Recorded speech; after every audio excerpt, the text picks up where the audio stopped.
श्रीपादराजं शरणं प्रपद्ये। सद्गुरुनाथ परमपिता परमात्मा श्री गोपाल बाबा महाराज की जय। समर्थ सद्गुरु लेखमाला लेख क्रमांक 15।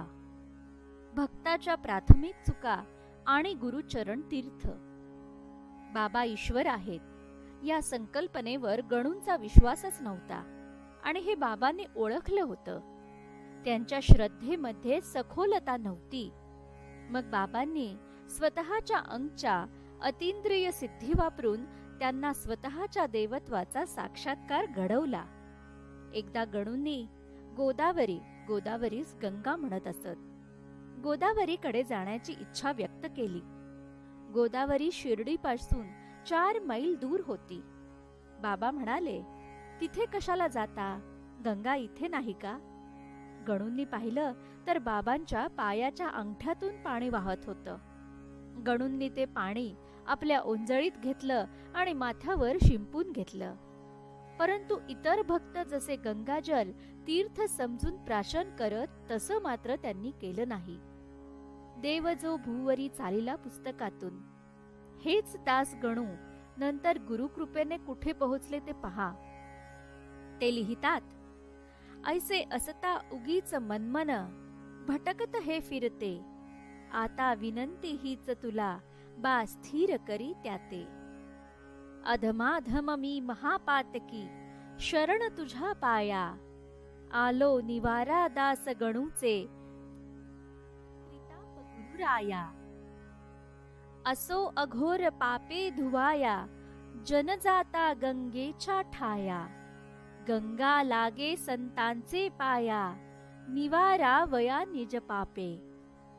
सोडून या चरणा पवित्रा, न लगे गंगा गोदार्यात्रा। भावे परसाया संत स्तोत्रा, गोड चरित्रा साईंच्या। अध्याय 4 श्री साई सच्चरित्र। तीर्थ। जसं दास गणू गंगा गोदावरीकडे पळत होते तसाच मी कृष्णेकडे पळत होतो। कारण आडमुठेपणा, अज्ञान, अविचार, अहंकार, डोळ्यांवर नको ती चढवून घेतलेली झापडे यामुळे प्रत्यक्ष नारायण समोर आला तरी कळत नाही। माझंही सुरुवातीला थोडं असंच झालं। मी सुरुवातीला एकादशीला पिठापुरात बाबांचं दर्शन घेऊन रिक्षेने सामलकोटला येऊन तेथून रेल्वेने हैदराबाद, तेथे स्टँडवर बस पकडून मखतल, तेथे परत दुसरी बस किंवा रिक्षा पकडून पंचदेव पहाड 2 किलोमीटर चालत जाऊन मग बुट्टीने कृष्णा नदी पार करून जवळपास 22 तासांचा द्राविडी प्राणायाम करत कुरवपूरला पौर्णिमेच्या आदल्या दिवशी संध्याकाळी पोहोचत असे। बाबा तर मौन, पण कोण काय कोलांटा उड्या मारतय हे त्यांच्या नजरेतून थोडंच सुटतंय। बाबांनी 3 एकादशीला हा प्रकार पाहिला आणि 4थ्या वेळेस बाबा बोलले, चांद के बहाने देखूं, पानी लेने के बहाने आजा, तेरा मेरा एक रस्ता। मग डोक्यात टूप पेटली।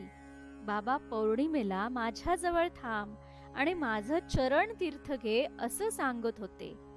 मग त्यानंतर कुरवपूर ड्रॉप झाले ते अद्यापपर्यंत जसं 2008 पासून गाणगापूर ड्रॉप। पौर्णिमेचा आधीचा दिवस आणि पौर्णिमेचा दिवस असं 2 दिवस बाबांजवळ राहायचो।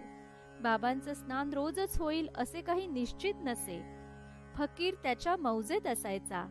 त्या 2 दिवसात जर बाबांचं स्नान झालं, प्रमुख सेवकांनी स्नानाच्या वेळी जवळ येऊ दिले, स्नानविधीत सामील करून घेतले आणि सर्वात महत्वाचे म्हणजे बाबांचे चरण तीर्थ पकडण्यासाठी बाबांच्या चरणांखाली पात्र ठेवू दिले तर चरण तीर्थ मिळणार। मोठा मुश्किल प्रकार होता, पण कसं तरी दादा बाबा करत प्रमुख सेवकांची मर्जी राखत ते तीर्थ मिळवायचे आणि बाटलीत भरून घरी घेऊन आल्यावर फ्रीज मध्ये ठेवायचे व रोज सकाळी स्नान झाल्या झाल्या आधी ते तीर्थ घ्यायचे। हा कार्यक्रम बाबांच्या समाधी होईपर्यंत सुरू होता। केला त्यावेळी त्यासाठी आटापिटा, पण ते क्षण आज परत येणे नाही.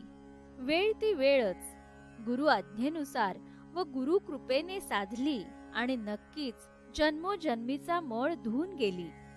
भक्त कुंभमेळ्यात जातात. काशी, प्रयाग, हरिद्वार, ऋषिकेश, गंगोत्री, यमुनोत्रीला जातात. कर्नाटक आणि आंध्र प्रदेश वगळता महाराष्ट्र कधी सोडला नाही. पण जे तीर्थ आवश्यक आहे ते तीर्थ रोज रोज मिळण्याची सोय बाबांनी केली. हिराचंद गोपालचंद कोठारे.